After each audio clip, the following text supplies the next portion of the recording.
Wapukulu Caleb. Yes. Mambo imeenda pukulu hapa.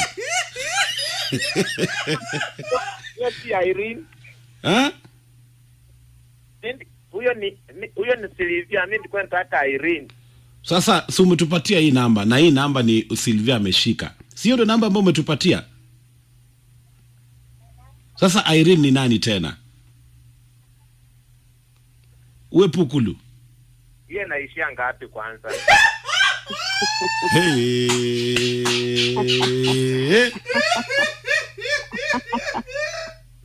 Uwe Pukulu. Hii namba inaisha na 994. Kwa hivyo wewe ulikuwa unataka kupatanishwa na huo mpango wa kando, ukasahau ukatupatia ya Silvia ambaye ni mke wako, alikuwa mke wako. Ile namba ambayo tuko nayo kwa SMS ni namba ambayo inaisha na 94. Hiyo ni namba ya Irene ama namba ya Silvia? Hiyo ni ya Silvia, lakini mimi sikupenda hiyo. Kwa hivyo wewe ulikuwa unataka kupatanishwa na nani? Ulikuwa unataka kupatanishwa na Silvia ama na Irene? Irene. Kwa hivyo hii namba ambayo umewekwa hapa kwa message imetoka wapi? Kwa sababu producer anasema yeye ametupatia message vile imeingia hapa. Na hii message imetoka kwako. Message ilitoka kwangu, hata mimi sikuweka namba. Mimi ndituma tu na yangu. Alafu mimi ndikuwa natarajia mtanipigia mniombe namba. Alafu tukakupigia ukatupatia namba. Ukatupatia namba gani?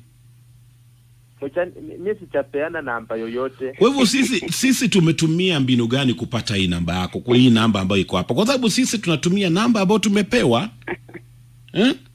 Producer vile alinipigia mayai imepasuka. Ame confused. Hapana, mwanaume ni mukora. Ni mukora tu Fusion, ni ukora tu. Si confused, mtu ni mukora. Kozi juzi nimempigia simu akapewa msichana mwingine simu. Nikamuuliza what? Mbona umepewa hiyo simu akashika? Msichana akamwambia hebu ongea naye umwambie ukweli. Nikashika simu kamuuliza Kale, nilikuuliza ukaniambia nini? Kisha akakata simu.